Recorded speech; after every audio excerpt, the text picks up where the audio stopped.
6 वाजता या बुलेटिनमध्ये सुद्धा अशाच काही सविस्तर घडामोडी बघूयात। सुरुवात हेडलाईन्सने करूया। हेडलाईन्स प्रायोजक राम बंधू आचार, आपला टेस्ट पार्टनर।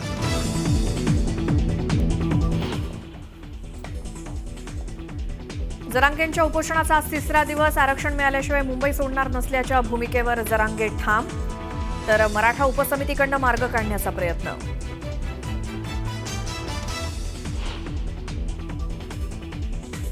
सीएसएमटी स्थानकाबाहेर मराठा आंदोलकांकडून तुफान जल्लोष, गाड्यांवरचा स्पीकरवर ठेका, तर आरक्षण घेतल्याशिवाय माघार नाही, आंदोलकांचा इशारा।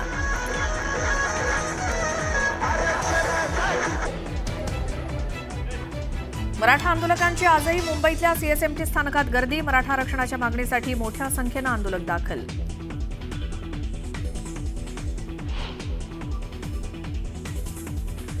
सीएसएमटी बाहेर मराठा आंदोलनाच्या तिसऱ्या दिवशीही मराठा बांधवांची तुफान गर्दी, काही आंदोलकांकडून भर रस्त्यातच अंघोळ।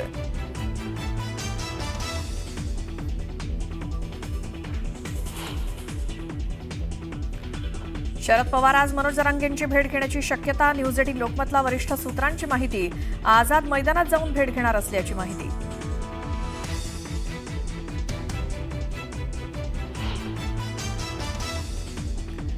जरांगेंच्या आंदोलनावर तोडगा काढण्यासाठी मुख्यमंत्री आणि राधाकृष्ण विखे पाटील तसंच महाजन यांच्यात महत्त्वाची बैठक, उपसमितीनं 2 दिवसात निर्णय घेण्याच्या मुख्यमंत्र्यांच्या सूचना।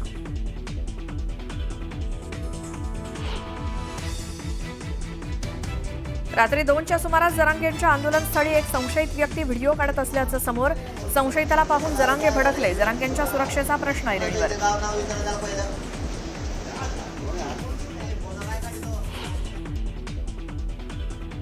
उद्धव ठाकरेंची जरांगेंसोबत अंबादास दानवेंच्या फोनवरनं चर्चा, तर ठाकरेंनी आंदोलकांना मदत करण्याचं आवाहन केल्याची संजय राऊतांची माहिती।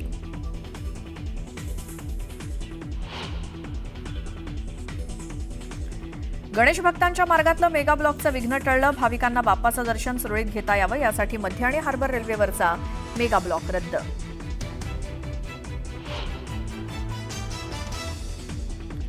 जळगावच्या भडगाव तालुक्याला मुसळधार पावसानं झोडपलं, लवण नाल्याला पूर, एरंडोलकडे जाणारी वाहतूक विस्कळीत।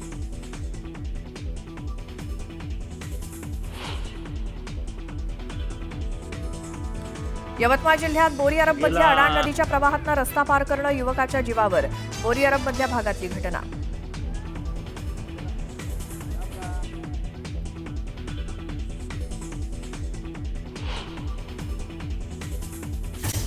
सुरुवात करूयात। ठाणे महापालिकेच्या कार्यक्षेत्रातील अनधिकृत शाळांवर आतापर्यंत काय कारवाई केली तशी विचारणा करत उच्च न्यायालयानं ठाणे महापालिकेला कारवाईबाबत अधिक माहिती देण्याचे निर्देश दिलेले आहेत। ठाण्यामध्ये 70 शाळा अनधिकृत आहेत आणि त्यापैकी 30 शाळा बंद केलेल्या आहेत। गोकुळनं येत्या 1 सप्टेंबरपासून म्हैस आणि गाय दूध खरेदी दरात प्रति लिटर 1 रुपयाची वाढ करण्याचा निर्णय जाहीर केलाय। या दरवाढीमुळे गोकुळच्या म्हैस आणि गाय दूध उत्पादकांना महिन्याकाठी सुमारे 4.5 ते 5 कोटींचा ज्यादाचा दर मिळणार आहे। सद्यस्थितीमध्ये गोकुळ दुधाच्या विक्री दरामध्ये कोणतीही वाढ करण्यात आलेली नाही। एसआरएच्या 22 सेवा आता शासनाच्या आपलं सरकार या पोर्टलवर ऑनलाईन उपलब्ध करण्यात आलेल्या आहेत आणि त्यामुळे सर्वसामान्य नागरिकांची एसआरएच्या कार्यालयामध्ये वारंवार चक्रा मारण्यापासून सुटका होणार आहे। या ऑनलाईन सेवांमध्ये ना हरकत प्रमाणपत्र आणि इतर महत्त्वाच्या कागदपत्रांच्या आणि प्रमाणपत्रांच्या प्रमाणित प्रती उपलब्ध करून देण्यात आलेल्या आहेत। अवघ्या आठवडाभरात सोनं 3,000 रुपयांनी तर चांदी 3,500 रुपयांनी महागलेली आहे। सराफा बाजारात 24 कॅरेट सोन्याची किंमत प्रति तोळा 1,02,388 रुपये झाली आहे। सोनं अवघ्या 8 महिन्यात 26,000 महाग झालंय।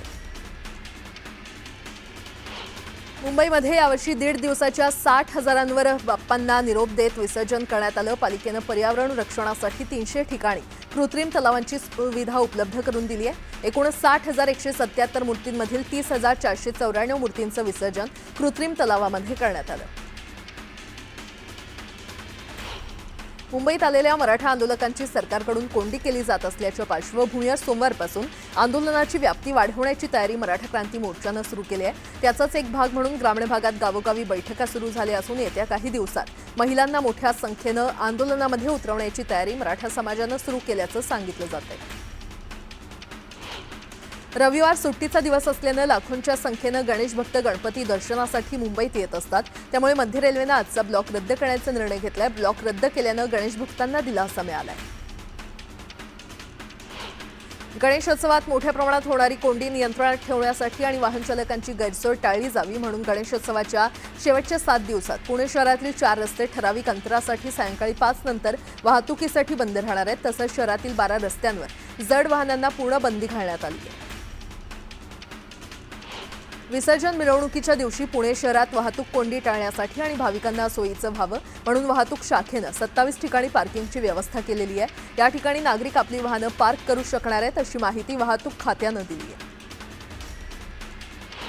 विरार डहाणू दरम्यान सुरू असलेलं रेल्वे चौपदरीकरणाचं काम 2027 पर्यंत पूर्ण होण्याची शक्यता असून त्यानंतर या मार्गावर दररोज 200हून अधिक लोकल फेऱ्या वाढवण्यात येणार आहेत आणि यामुळे या परिसरातील प्रवाशांना मोठा दिलासा मिळणार आहे.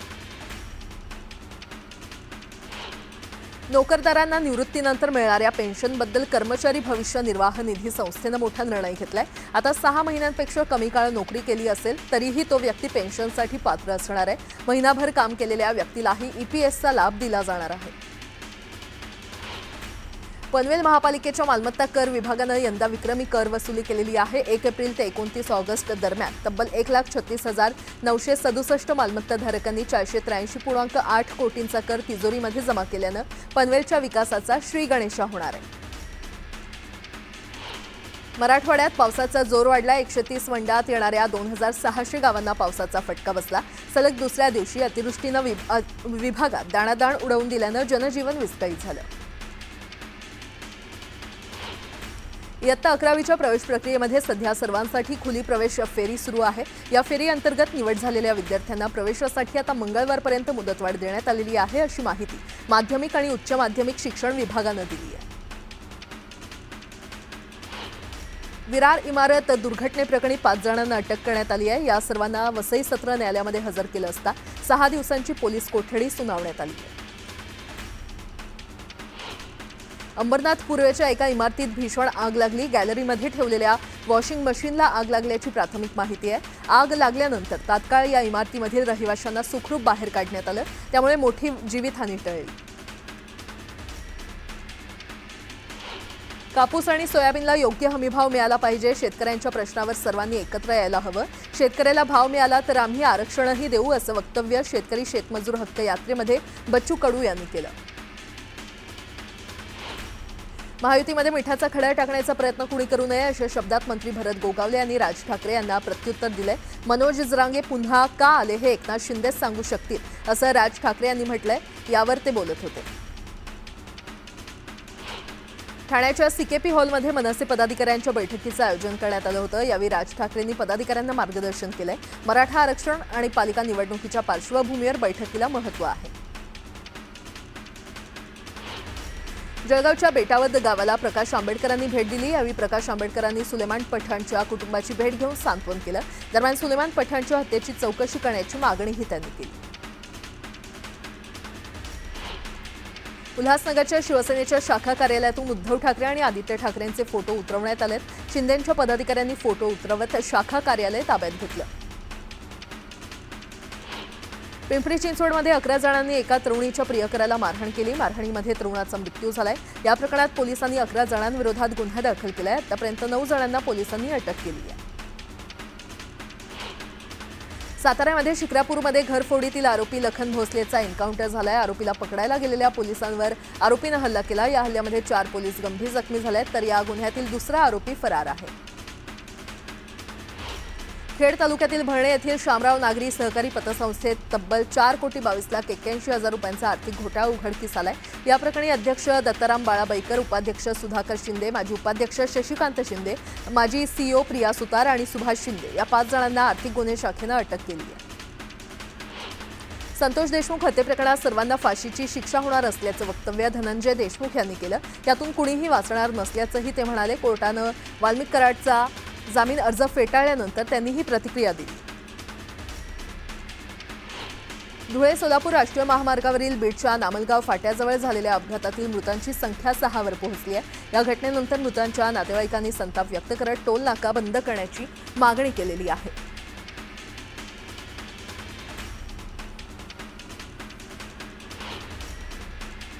आता एक सविस्तर बातमी पाहूयात। नदीच्या प्रवाहात जाणं एका व्यक्तीच्या जीवावर बेतले। यवतमाळच्या बोरी अरबमधल्या अडाण नदीवर ही घटना घडली। ओसंडून वाहणाऱ्या नदीच्या प्रवाहातून रस्ता पार करणारी व्यक्ती वाहून गेल्याचं समोर आलंय। विठ्ठल पत्रे असं वाहून गेलेल्या व्यक्तीचं नाव आहे।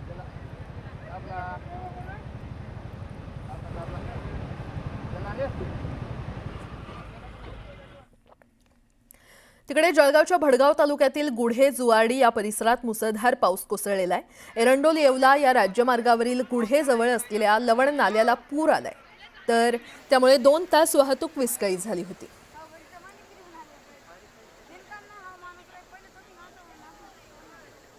पुन्हा एकदा बातम्या पाहूयात वेगवान स्वरूपात। नदीच्या प्रवाहात जाणं एका व्यक्तीच्या जीवावर बेतलं। ओसंडून वाहणाऱ्या नदीच्या प्रवाहातून रस्ता पार करणारी व्यक्ती वाहून गेली। विठ्ठल पत्रे असं वाहून गेलेल्या व्यक्तीचं नाव आहे। यवतमाळच्या बोरी अरबमधल्या अडाण नदीवर ही घटना घडली। वाशिमच्या शेंदोना गावाजवळचा पूल पुराच्या पाण्यामुळे खचलाय। पोहरादेवी ते शेंदोना मार्गावरील वाहतूक पूर्णपणे ठप्प झाली आहे। यामुळे वाहनधारकांना अडचणींचा सामना करावा लागतोय। दरम्यान तातडीनं पूल दुरुस्त करण्याची मागणी करण्यात आली आहे।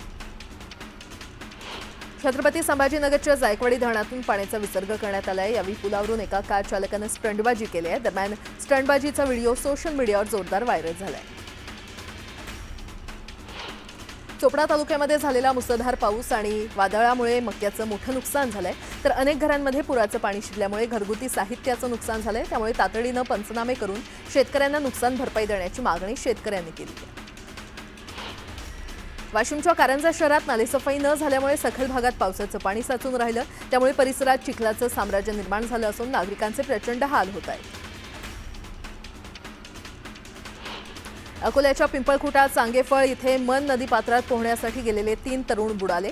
नदीला पूर आल्यानं पाण्याचा अंदाज न आल्यामुळे 3 तरुण बुडाले। यातील 2घांना वाचवण्यात यश आलंय, तर 24 वर्षीय करण वानखडे हा तरुण पाण्याच्या प्रवाहात वाहून गेलाय।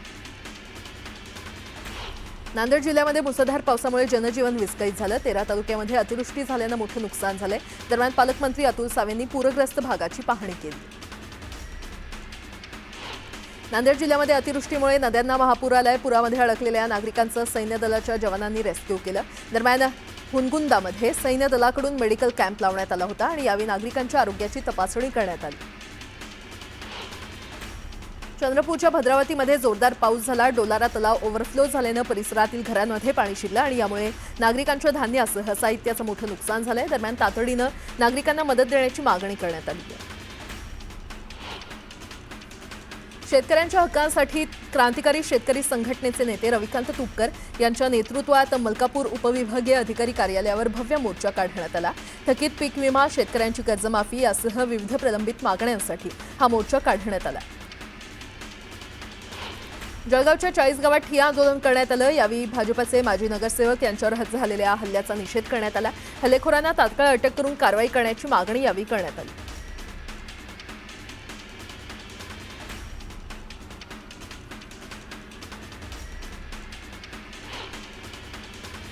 आता एक मोठी बातमी। राज्यातील कानाकोपऱ्यातून आलेल्या आंदोलकांना वाशीतील सिडको एक्झिबिशन सेंटरमध्ये शासनानं व्यवस्था केलेली आहे। मात्र ही व्यवस्था पुरेशी नसल्याचा आरोप आंदोलकांनी केलेला आहे।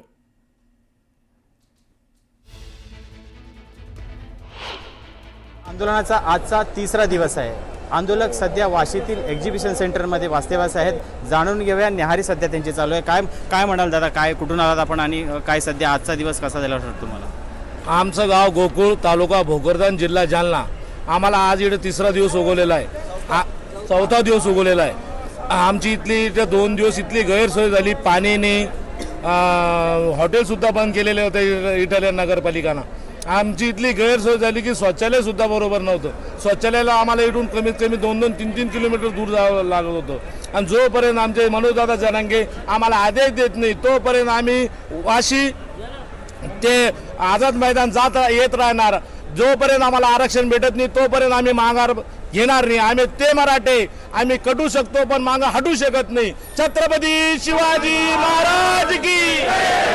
कुठून आलात आपण, काय म्हणाल? मी नांदेड जिल्ह्यातून आलेलो आहे। सर, आज प्रशासनाने एवढे हलगर्जीपणा करून ठेवलेले आहे की इथं आम्हाला बाथरूममध्ये पाणी नाही, काहीच नाही। आम्हाला 4-4 किलोमीटर बाथरूमसाठी बाहेर जावं लागत आहे। मनोज दादांनी 29 ऑगस्टला आझाद मैदान उपोषण करणं हे माहीत असताना सुद्धा प्रशासनानं मुद्दा म्हणून मराठा समाजाला त्रास देण्याचं काम केलेलं आहे आणि मराठा समाज हा त्यांच्या त्रासाला घाबरणार नाही. मनोज दादा जोपर्यंत आम्हाला आदेश देणार नाही तोपर्यंत आम्ही मुंबई काही सोडणारे मराठे नाहीत. मराठ्यांचा इतिहास हा प्रशासनाला माहीत असताना सुद्धा प्रशासनानं आमची एवढी गैरसोय केलेली आहे. आम्ही त्यांचा त्रास अजून असा त्रास त्यांनी 10 पट जरी दिला तरी आम्ही मुंबई सोडणारे मराठे नाही. एकूणच आता एवढे समस्या असताना देखील आंदोलक वाशीतील म्हणा किंवा नवी मुंबईतून किंवा मुंबईतून हटणार नाही हे मात्र निश्चित. विश्वनाथ सावंत, न्यूज 18 लोकमत, नवी मुंबई. आता पुढच्या